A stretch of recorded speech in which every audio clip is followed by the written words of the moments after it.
record. They've beaten everyone in the league at least once. You probably still want to be able to try and grab a win here because BDSA, they got a tough schedule ahead of them. I think they play KC next week, and I can't remember their last matchup, but it's top 3 teams that they all have left. So they got to beat somebody. They got to beat someone, and hopefully it can start here if you're a BDSA fan. But time to jump into the draft here, ladies and gentlemen, as we got the Viego and the Aphelios removed first here for BDSA. The response, that Tom Kench we've been seeing a lot of, as well as the Lee Sin here so far. Yeah, a lot of respect going over to members of LDLC. Yike is Viego, something we always know. He's so very dominant on, and he's also good on the Xin Zhao.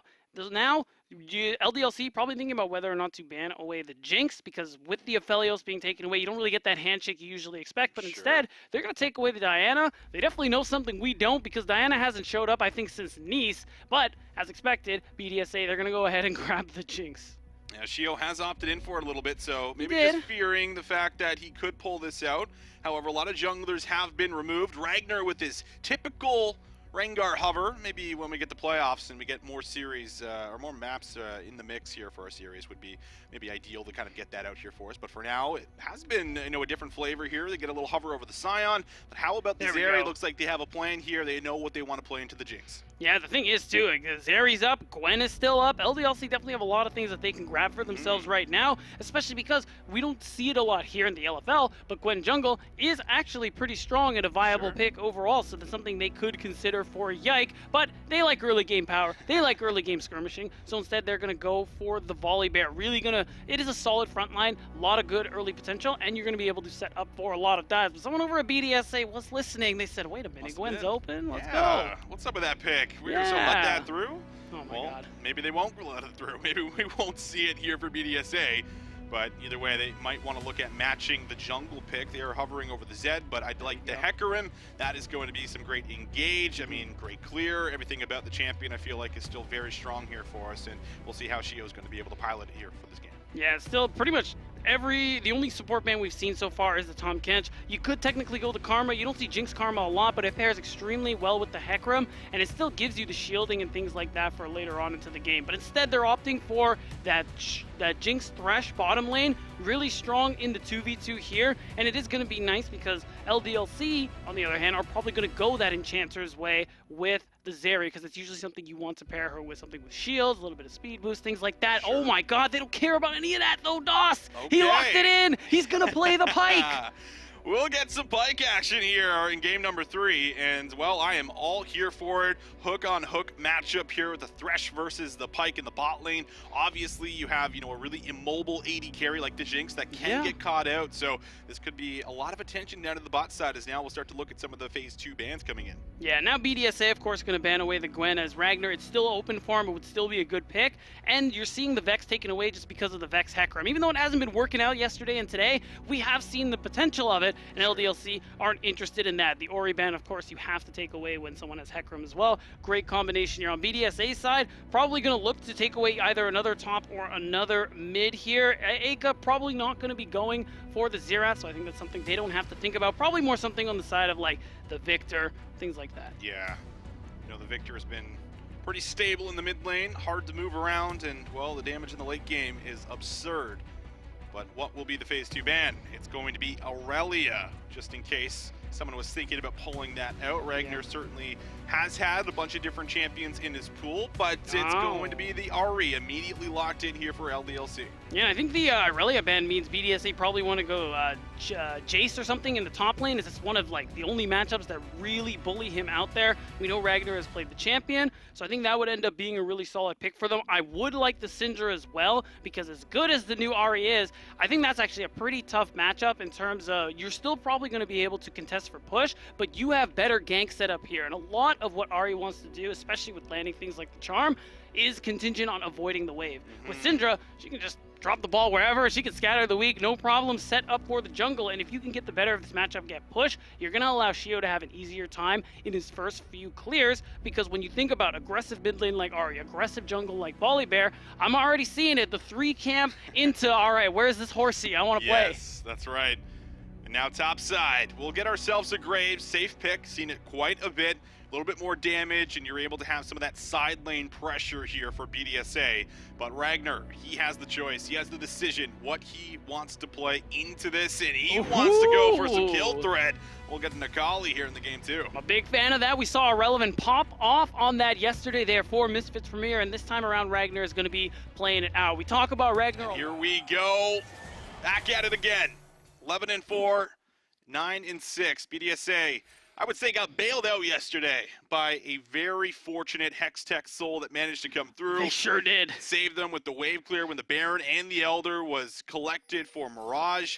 On top of that, it really did stop a lot of what their composition wanted to do with the setup in the Jhin, and the Yuumi and Udi are just simply running at you. Oh my god. The slows really did pan out here for them, so we'll see if they can have a much cleaner play. But BDSA, they focus the Dragons the most out of any other team here in the league, and I have to wonder if a team like LDLC that typically does a lot of their research will also be looking to see if they can maybe get their hands on a couple of early Drags, or at the very least contest them.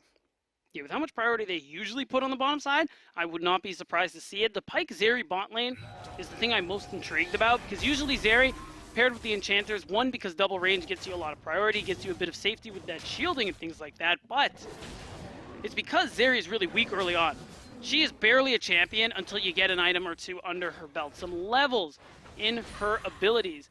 Until then, there isn't a whole lot of impact she's going to have, but Doss here has the Pyke, has the Ignite. That is, I want to fight you at any moment of the game. I want to push for level 2 and get hooks kind of picks. It's always interesting to see what we'll get out of the Pyke players here. Doss showing us what he can do. We'll be able to chunk or dotate down. Yeah, half HP, but Crown Shot does actually trade back to Extra Kick, and you mentioned it, Zeri just does not have, a whole lot of DPS here early, and Crown Shot already going to bait out here for some early vision to try to get some protection in, but for the level 2, good damage coming out. Extra Kick, however, has to cleanse the Ignite, the flash! Level 1 versus level 2, BDSA's bot lane, they'll find first blood. This is what I'm talking about, Austin. Oh my god, are you kidding me? Ragnar, level 2 Akali, wins a trade. I never thought I'd see the day. So much action on both sides of the map, but I'm gonna be honest, Austin. I don't know why we're fighting bot lane as Zeri Pyke. You don't have damage. You just think you have the level 2. You're like, oh, we got level 2. We're going to bully these guys out. Are they walking up to me like this? I don't think so. And then all of a sudden, boom. And how about that? How about that timing right there? Boom indeed. Charm lands. You're dead, Chico. Oh my goodness. Yike finds the kill. Wow, really nice flash charm coming through from Aka, and despite Chico's best attempts, nothing's going to be done here. And there it is. They got Ragnar got level 2 right as Aggressivu went in for the trade, so he's thinking, oh, wait a second, I eat in, but I'm in a lot of trouble. And with that passive, Assassin's Mark, the auto, the Ignite, Aggressivu, yeah, he gets the kill. That's a really nice extra bit of gold there for Ragnar. Yeah, and I mean, also, we talked about, Aggressivu yesterday and the performance he had on the Graves, right? I would say, was a massive part on why they even won that game. He was like 6-0-1 at one point in time. Yeah. He was dictating a lot of what was happening up into the top side, but that was a little bit more of a favorable matchup. This, of course, he has been counterpicked, and you would never really expect an Akali to kill you before level 6. Nope. But now that it's happened, we'll have to see how Aggressivu is going to be able to kind of bounce back, and whether or not we'll see Shio try and make some appearances up towards this top side. But I mean, you have a really good map going for you at the moment if you're LDLC. You got no flash on mid, you found a kill onto the Ahri, you have a kill onto your top laner. Sure, you end up losing Exit Kick down to the bot side here, but you have multiple lanes to be able to play through right now. Yeah, and because the bright side, or rather the not so terrible side for that level 1 play that we saw bottom, or the level 2 plays, that Exit Kick died when the wave was shoved in, so he was able to collect a lot of it on the bounce back. That's why you see him pretty even in farm, not behind an XP really in any noticeable or meaningful way. So that means that Yike could show up bottom side and punish the fact that Crown Shot also doesn't have flash there. Ragnar knows something's up.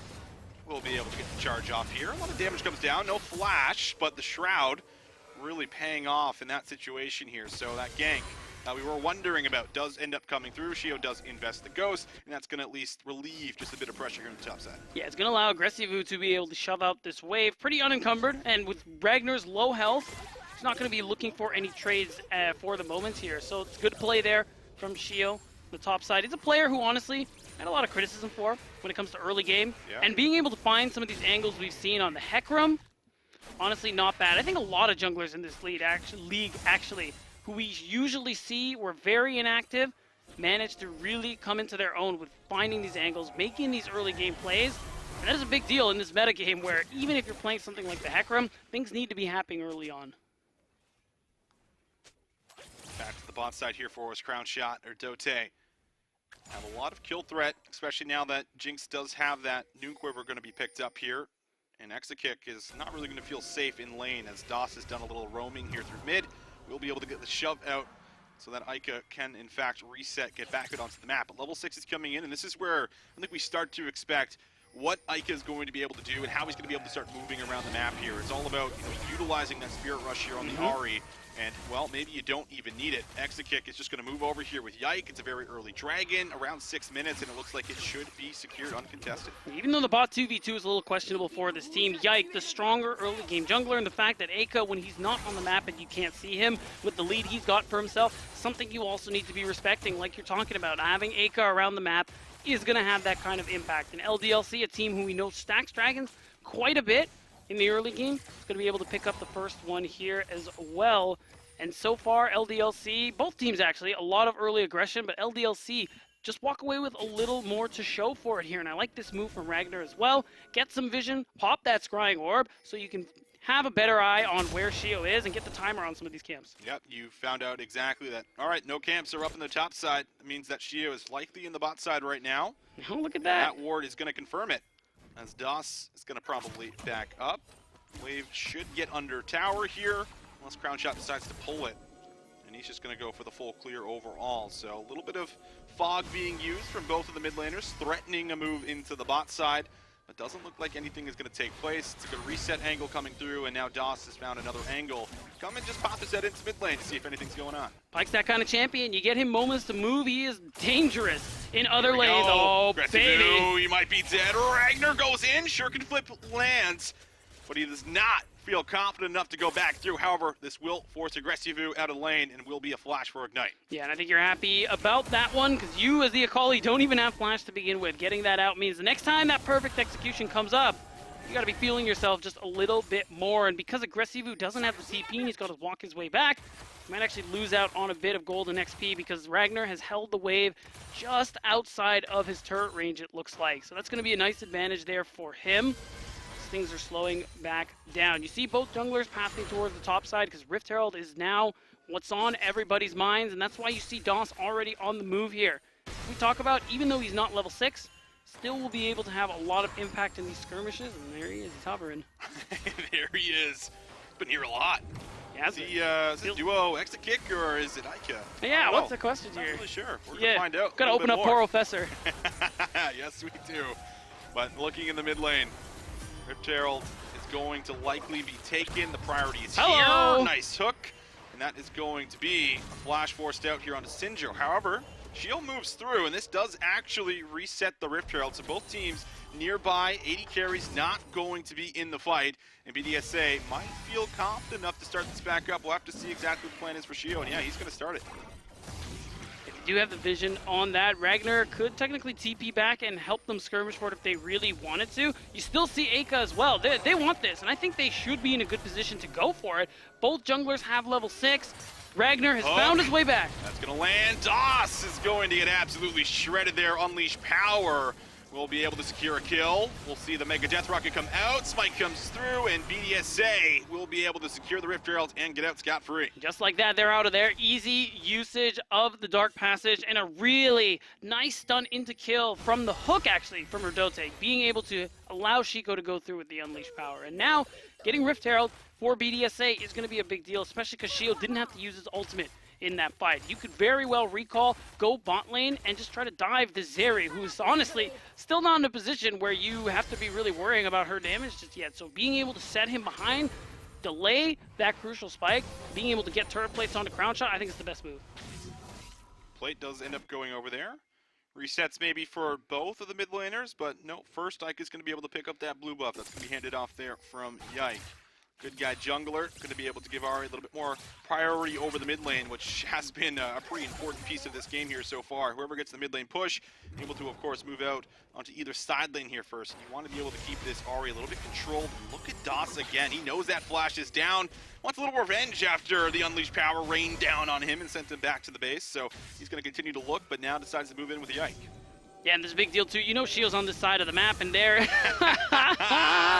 that's a tilter right there. He's gonna go ahead and steal that red buff. And I like this. Using some of that priority you got for Aka in the mid lane means you can pressure Chico, who has no flash. And once this next wave is shoved through, they can either go for the dive, because again, no flash available for the Syndra, or they can go ahead and move down for this dragon. It's seeming like dive is the answer. Oh, they want to go all in. Beautiful charm, and that should set up for a kill. Yike's the one that claims it. Ika gets out, and now they get to feast on some plates in the mid lane. That's a nice bit of extra gold in their favor here. Aka did flash to make it happen, but he made it happen nonetheless. Yike, no ultimate here. Does have his flash available. Shio looking to get a little aggressive. Nice. Wants to try to get more here. He uses the ghost, and well, Akali had the first move, so that will quickly be called off. However, BDSA, they could look to move first over to this Infernal Dragon. Chico's going to be coming up here in a few seconds. We'll see if they decide to start it. Yeah, that's the big question. I mean, now Yike is still on the Raptors. He's not really showing up, and you can see with Exakick just going for the recall. No, actually, the assist pings are coming through. They do want to fight for this. Oh, they all in. It's so clean. Shirk can flip into R. Auto Q. Yeah, it will be a trade kill, however, but more of the wave will be lost. So trades up into the top side bot lane. Ground shot wants to get aggressive. Rocket will go a little wide here, but will be able to get Exakick down to half HP. Yeah, I think that favorable health trade is what's going to force LDLC to back off here. And even more so, Shio, I think he had some time on the Herald, but he's going to drop it now so it can get some turret plates down from the bottom side as well. And that's what we were talking about, getting it for Crown Shot on this Jinx. It's going to be a big deal. Oh, they might be able to stop it? Rift Herald did not go the right way. Oh, no. Shelly does not know her left and right speed. Yeah, her and Ravi have that in common. Oh, no. Right. We'll let that one be. But Rift Herald does not crack, will end up being secured by the side of LDLC. But the Dragon does go over, so traded Dragons, and now Aggressive is going to be able to come up into the top side and gets himself a plate. Ragnar, who did trade his life for the play a little bit earlier on, will now have to try to collect it. Ignite and perfect execution, no longer up, and now Aggressive also has his flash, so he's going to be a tad bit safer, and he's been able to also pick up the Hex Drinker, just to make sure he's able to survive and isn't giving any more kills over to the Sakali. Yeah, I mean, Ragnar's already 2-1 at the moment here. He has that Rocket Belt built. That bit of AP, that bit of Magic Fan is certainly going to be nice against the squishier members of BDSA, and that's what he's going to be looking for in these team fights. Moving in with Yike and Aka, try and take down whoever is within his R range. Now, with nothing really else to fight for, it's just going to be about continuously pressuring mid. You should have that timer on Chico's flash, so if you wanted to dive him again, you very much could. That window is closing very, very shortly. Oh, damage. Ragnar. He's going again! Second charge, perfect execution this time. Doesn't decide to go in with it, but it is the pressure. It is the aggression here on Aggressive, who is feeling the wrath of this Akali in the top lane right now and is just barely staying alive as he's just had to go constantly defensive and will finally be able to clear out this wave. And that's giving so much room for Yike, Doss, and even Aka to invade that topside jungle, snag the blue buff, and there isn't much BDSA have to show for it. Yeah, Crown Shot has taken some plates in the bottom lane, but that because the Rift Herald charge didn't go through, is not as much gold that BDSA would be hoping for. Now they're going to escort Crown Shot and this wave to come through, but they have a lot of people in the vicinity. Be a little careful. We'll be able to get some damage in. Ragnar actually needs to be a little careful here. The Hex Drinker passive was procced, but I still feel like Aggressive took Nullifying Orb just to make sure that he's going to be able to survive more of this burst in case it comes back through. Ragnar's going to be having that perfect execution here very soon, so Aggressive might be forced into another reset, or we might get another scrap here in the top lane. Maybe, but bot lane is now where I'm setting my sights. Yike has the ultimate. Even though Shio is here, he's half health. That's why you're seeing that Dark Passage come through. Yike dodges a lot of CC, very crucially, and it's just going to allow a bit of damage to come through for this turret. A lot of matching here in the bot side. Both junglers getting involved, making sure they're here for each and every play. But it will ultimately be a lot of low towers, no towers taken. Ika going to be able to get the mid lane shove as we typically see with the Ahri. Yike needs to be careful, Ignite's down, has to use the ultimate. and will be able to get out with his life. Exekick putting in the damage. Tower is low, tower is down. So yes, you lose the ultimate, but it's in trade of the first tower. LDLC gonna be very happy with this. Can't complain. You got the tower, you get this extra gold onto the Zeri, who's getting closer to 1, that Trinity Force is what it's looking like, and 2, that Titanic Hydra. That 2-item spike is coming sooner and sooner here for Exekick, and that's kind of the closing of BDSA's window in a way, because you wanted to take advantage of the fact that Exekick honestly really weak right now. We saw it in the level 1 play. Zeri's just not a champion until you get to that point, but so far it's been LDLC all early game long, making plays, using their mid priority, moving Aka around the map with the help of DOS, who's barely been in the bottom lane, just to be able to have an impact across this map. And of course, icing on the cake, Ragnar's just been running the top lane. He sure has been. Just like the constant aggression, which like typically Ragnar gets put on a lot of these Gragas picks, and you know, he's meant to go up there, farm under your tower, survive, be that late game team fighting power we need. But here it's just been aggression, aggression, aggression. And when you play like this, if you're aggressive, you're like, is the jungler here? You're just 100% of the time the jungler's just here. You're feeling like it, but he has been definitely pushing this champion to the limits. He's been putting a lot of pressure on Aggressivu, but I will say he's been handling it decently well. Still up in CS and has been able to pick up that hull breaker. But now we have the second Rift Herald fight. Shio pops the ghost. Oh, will be locked down for a second. Ultimate comes through there for Exekick, but the hook lands. It's an immediate cleanse. Now the Rift Herald still alive. There's the reset. That's a kill for DOS. Finds it with the death from below. Will they go back onto the Rift Herald, or are they going to look for some more kills? 3k HP. Oh, look at Crown Shot. BDSA on the retreat. That will be the flash coming out there. We'll be able to avoid the charm. Aggressivu not in a good position. Exekick jumps on top of him. Ika's here for support. That's the death from below again. DOS throws Crown Shot in trade of his life. And LDLC, they'll take the fight and take the Rift Herald. And it's LDLC taking absolutely everything. Not only do they get this Herald, they can walk it straight down for Dragon if they so choose. Yike.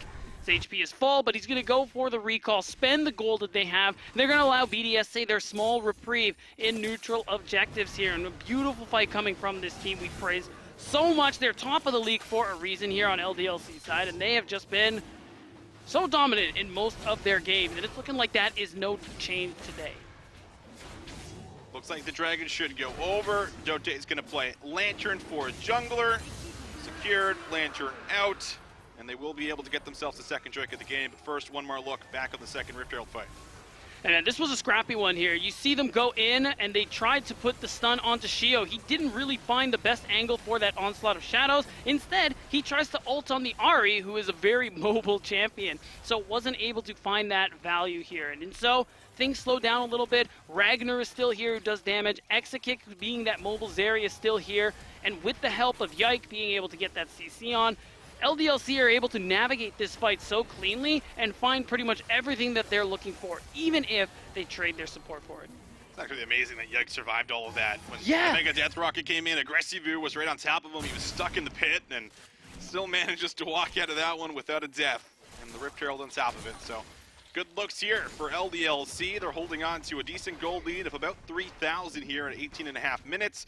Ika has a lot of side pressure going his way on the top side and might not be able to get it on this wave, but might be able to get this here on the next. No one looks to be matching and might just be a trade, I think, down in towards the bot tower here for the side of BDSA.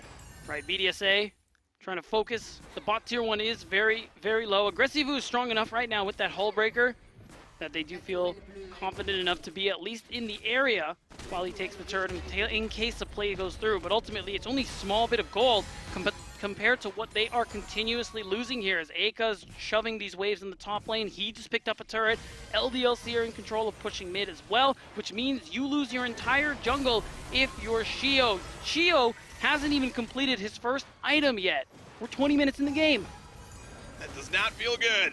Does not feel good at all. And now you're losing more camps. And, you know, sometimes this is what happens with the Hecarim. It does really feel like it's feast or famine. Either you're the one dominating, you're taking all the camps, you're running players down, or you're kind of just getting absolutely collapsed and you're losing all of your camps and you feel like you can't really find windows in. And now you're stuck in the situation where you don't have your first item and you have to go up against a Yike who's going to provide so much more value than you are here. So a difficult situation for BDSA, down in quite a bit of gold, but do at least have the dragons going for themselves here. And it is an ocean dragon, so you would very much love to be able to get that soul if you're able to, and we'll have about 2 minutes and 30 seconds before that spawns. But first, BDSA looking to contest some of this mid lane priority, and they do have half HP on this tower. We'll see if they maybe might be able to get anything done. Yeah, and BDSA, these are the kind of plays they have to go for right now. You have a lot of people grouping mid, seeing if you can catch people up with some pockets of darkness here. So far, only DOS is walking up, very mobile on this pike, just doing that bit of scouting and making sure BDSA can't find some of these openings here. And now, he's just going to go ahead and clear up the vision. He has that Umbral Glaive, meaning he can just one-auto regular trinkets, and it's going to be so good for LDLC's vision control, because that's what they've been focused on here. And now, it's all on this top side of the map. We're 2 minutes away from any dragon spawn, so they want to make sure this top of the map is dark. They want to make sure that BDSA are questioning, like, okay, surely they're not doing a 20-minute Baron, right? Well, LDLC, they're going to move in, take away all this vision, and they didn't grab the ward there in the tri-brush, and just running right by it will be DOS. However, they just kind of want to get some of this deep vision down so they know exactly where everyone is. And it looks like things are coming in the mid lane right now, but LDLC, they're absolutely going to outpush you with the Rift Herald. This is going to have a second charge as well, and now it's a collapse. So DOS moves over, will be hooked up, trying to get himself away. Shio, does he have an ultimate in him? Looking for the angle in, might not even need it yet. Waiting, there it is. That's the fear, but DOS gets over the wall and might be able to survive, and now Shio is down. That's a massive kill for LDLC as they continue to fight. It's a trade back though onto DOS. Aggressive View not in a good position, left in the middle of the team fight, and LDLC, they'll take a 2-for-1. Man, it is perfect. It all starts with the Rift Herald play coming through. Like you said, Shelly is going to outpush you no matter what. And they work for the collapse on, we're trying to catch down DOS. And even though he falls in the end, it's an overwhelmingly positive trade for LDLC. And it's now they're just trying to stop this Baron. They know this will be the beginning of the end. And now they're just going to fight. That's the hook. Adote, though, no support around him.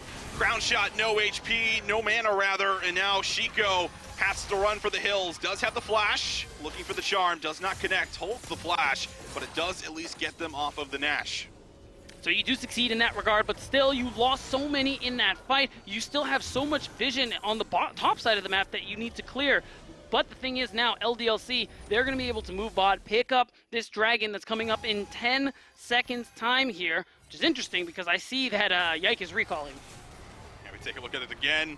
I think they have a pick on DOS, but he's a pike, he's very mobile, and he's able to buy so much time here for his team. The thing is, they need this pick on DOS. They know that, okay, we just got juked. We are going to lose our top tier 2, maybe even our inhibitor tower, so we have to try and make a play happen. Wow, that is ridiculous.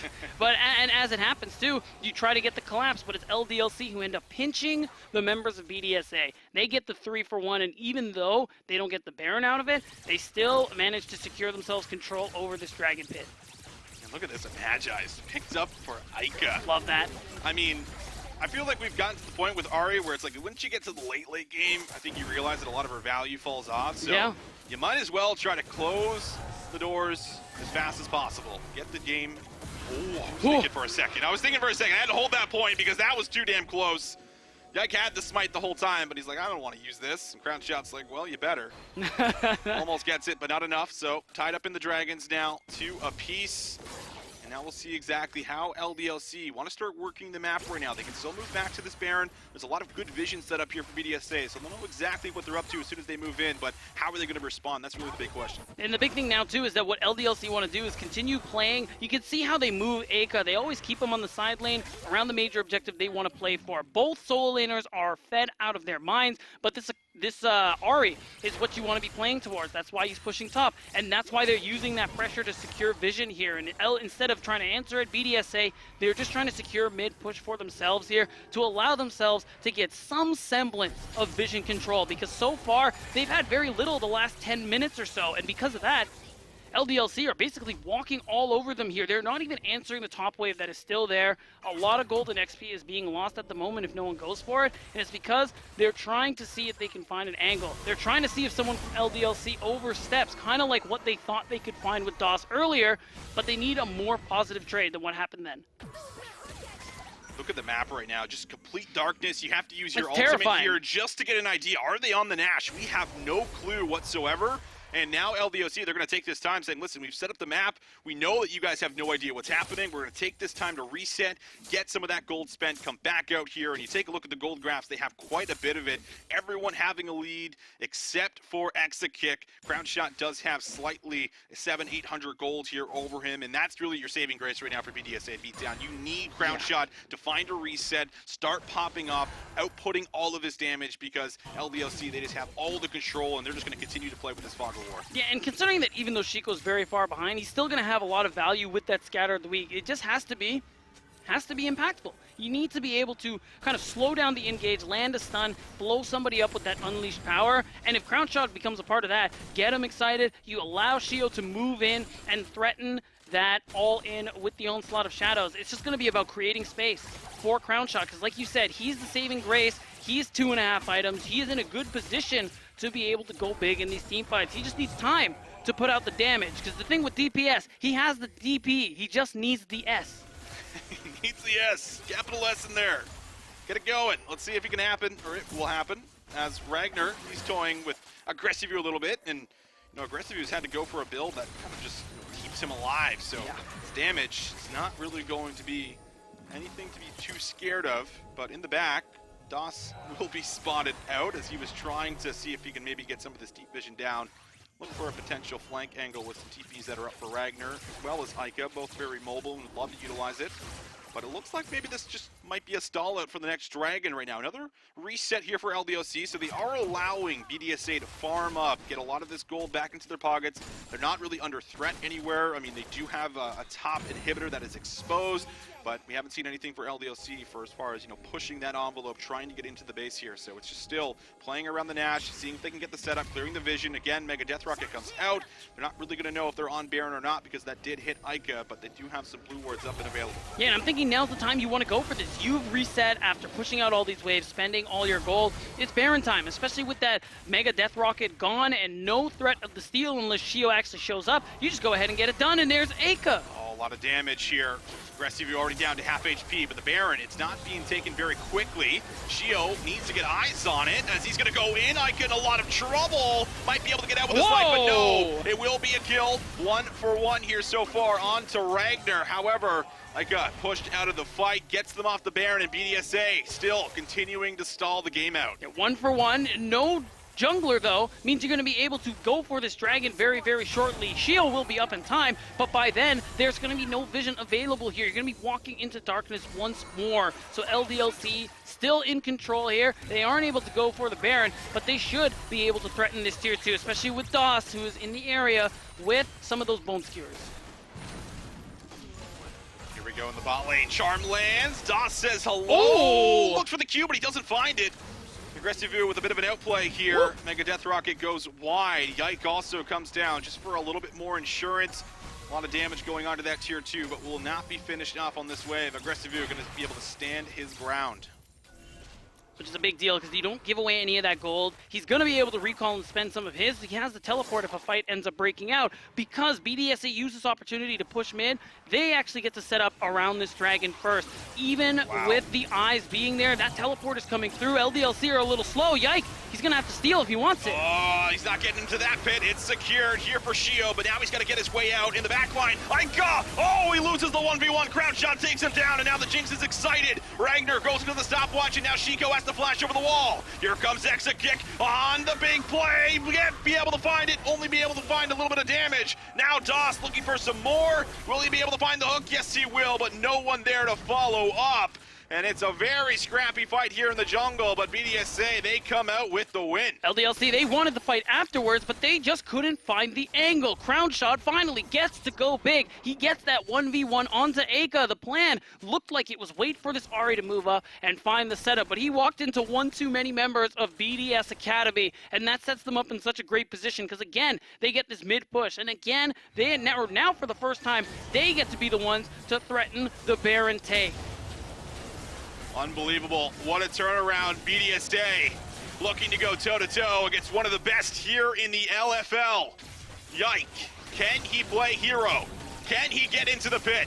No ult, no flash. Not looking likely. It should be secured, and it is. BDSA They get the Dragon, they get the Baron, but can they get out with their lives? Yike's able to go in, lands the stun onto Adote, Hook will follow. A lot of damage coming in, but Ragnar can't follow, and Ragnar actually kills himself. That's the charm, that's the pick. They get one back. LDLC now looking for the chase. Into the jungle we go. Another Bone Skewer able to hit the mark, but they can't finish it off. Doss goes into the stopwatch, but here's Exit Kick. This is the moment they were waiting for. The collapse. That's the play for LDLC. They get a couple back and will be able to remove the Baron buff off multiple members here from BDSA. And there it is. Only one person, Aggressivu, walks away with the buff, and that's an successful borderline ace coming through. Last time it was Crown Shot. This time it's Exit Kick, able to get out the damage. We talked about Zeri. She needs 2 items before she comes online, and I think it's safe to say she is online.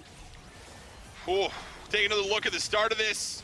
No way into the pit here for Yike. Ragnar's also trapped inside of the Baron pit here, and Yike sets up the engage, but Ika's not here just yet, so it looks a little scrappy off the start. That's the thing, both Ika and Yike aren't in the area. Because Yike doesn't go for the steal, he wants to go for the fight after. He's waiting for his mid laner and AD carry to show up, but now because of that shutdown with the death from below, they think they have the angle to go in. And realistically, even though it was a really scrappy fight here, you're still able to get the trades because Exit Kick comes back here with full health, and Aka barely loses any of these. He adds another page to the Medjai's. That book. Oh, he sold the book. He sold the book. I'm sad. I'm sad too. I think after the death, you kind of just have to let it go, chalk you know? Chalk it up indeed. Hook should land here. And Hook will follow back onto Yike, and that's also going to be the box utilized there. So the slows come in, but bot lane might see a kill. That's the death one. from below finds the kill and gets the reset. Shio can't get back in. No ultimate to be able to re-engage. And now 45 seconds without the mid laner here at BDSA. That's the fight you're looking for here, and they committed all 5 to this one. They know Aggressivu is on the side. He has Hullbreaker. He wants to be on his own away from his team, so they are going to be able to get some of these picks, but they trade this tier 2. The one person with the Baron buff is getting some value on the map, earning some gold for BDS Academy here, but it isn't going to be enough realistically. Winning on the split isn't going to be the difference maker. We got a TP coming through. If they can stop this back. Oh, the hook is there! And now it has to be an outplay for Aggressivu. Will he be able to get himself out of this one? Doesn't look like it. He wants to take one back, but the spacing too good for Ika. One more Bone Skewer will come out, hits the mark. 5 players from LDLC will come out and take down the top laner. And look at where all these waves are positioned here. Barely anything is able to be traded for it here. Luckily, Crown Shot's going to be able to push this wave out, potentially threaten the tier 2, but look at Doss. He's on the move. They are trying to speed their way down here to make sure even that isn't going to happen. And so, because of that commitment, LDLC aren't actually punished for it here, and that is the end of BDSA's Baron play. We have about 3 minutes till the next one comes here, but no one cares about that, Austin. You know what they care about? That dragon, baby. Exactly. 30 seconds from now, BDSA's soul, and LDLC can't be letting that happen. That's why Ragnar's only pushing the top lane as far as he has. He's going to recall, spend whatever gold he is, level 16 Akali with Ignite, and is going to show up to this play. LDLC, they have to throw everything in the kitchen sink despite the lead they are in, because Crown Shot on the side of BDSA, he is still a strong one if he gets that damage off. 4 items, GA here for Crown Shot. TP is available here for Aggressivu, and he uses it. Dragon going to spawn. Shio, does he have a window into this pit? It is being shredded, bursted down. Mega Death Rocket comes out, but Yike secures the Dragon. Now Shio looks for the fight into the back line, but they look onto Yike. Yike is low and has to ult back to safety. Exit Kick taken down to about 10% HP. Ragnar also forced out of the fight. BDSA, they don't get the Dragon, but they'll be able to win out in the exchange on the battle as they'll walk back to mid. Yeah, but if you're LDLC, you don't think it's a big deal. You deny the soul, you're able to burst down the Dragon, and you walk away. It costs you some summoners, 2 flashes from jungle and support, but still, you're happy with this, especially because Aka, level 18, almost full build, double stasis, is very comfortably just going to go ahead and threaten some of these turrets here. Still able to push some of these waves in and force BDSA to have somebody on this side of the map. And I mean, look at the side waves, Austin. Because of BDSA's constant grouping, top is shoved all the way in, bot is shoved all the way in, and that means LDLC have a lot of time to commit all their members to the last outer turret in the mid lane. Tier 2 very low. Oh, look at this bait setup here. Oh, Chico, what a Good flash reaction, gets the ward down. And now the hook, will they follow up? A little bit of damage comes through, but can't take that one over the wall. Adote has to use the locket. We'll be able to keep everyone safe and sound, but another tier 2 picked up. And they'll get some damage onto Aggressivu. This is still tough. Even with the lead, LDLC not in the strongest of positions here because of the kind of team fight that BDSA has. And Aggressivu, with how strong he is at the moment here, he does a lot of damage. Ragnar can't actually 1v1 him anymore, so he's got to threaten somebody else in the back line. Try to get on top of Crown Shot, try to get on top of Chico, and time that stasis with the unleashed power. So BDSA now, with that pressure they've got, with the HP trades they've gone for, they can set up vision around this Baron that's coming up very soon. Yike, he's going to be the one to face check this one. And Erdote, his hooks have been pretty clean so far. If he finds the angle, BDSA have a good fight on their hands. Late into the game, gold not mattering as much as more and more items start to come into play, but it is still LDLC that have the majority of it and do have the lead. Exit kick, maybe in a bit of trouble, ease over the wall and gets himself to safety.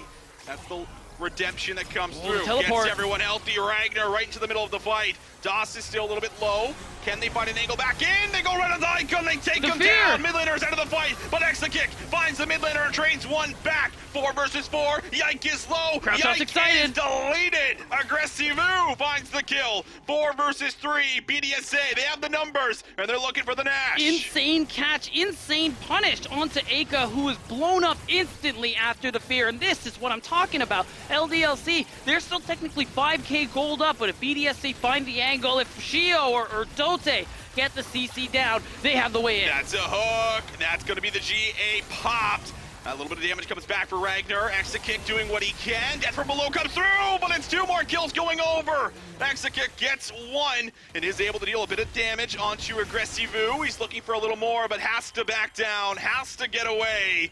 What a game on our hands, but BDSA, they are not giving up beatdown. And they have so much to play for here too, ensuring their spot in the playoffs here. One of the teams in the danger zone. Another win here would basically secure their playoff contention, putting them at 10-6 here. The worst case, if they get this win, is 10-8, and that will surely allow a team into the playoffs. Now, LDLC, of course, it won't hurt their playoff contention, but they would very much still like to hold on to that first seed. Another look at this. I mean, exit kick, forced out of the fight, but a huge part of this is the immediate ultimate coming in onto the Ahri as soon as she pops her head into the side of the fight. Yeah, they see it on the pink ward too as soon as it comes through. Look at Chio, he's waiting. The first Spirit Rush comes through and gone. Aka wasn't even part of this fight, and even though Yike and the rest of LDLC feel like they had the angle, we're scaled up on the side of BDSA. Crown Shot is almost full build. Aggressivu is 4 items. They are very powerful members on this side, so you get blown up easily as a Volibear despite the tank items you have. Numbers need to be in your favor. And the worst thing about it too is Das playing this Pyke. Yes, he's had a lot of impact early on, but we're at this point where Pyke falls off. Exit kick, he's all alone. A lot of damage goes through. He's gone. Exit kick is down. BDSA now, they have the numbers. That's a key carry. No longer in the fight. Like trying to find something, a 4 versus 5. LDLC decide to take it, but it's a stopwatch here for Yike.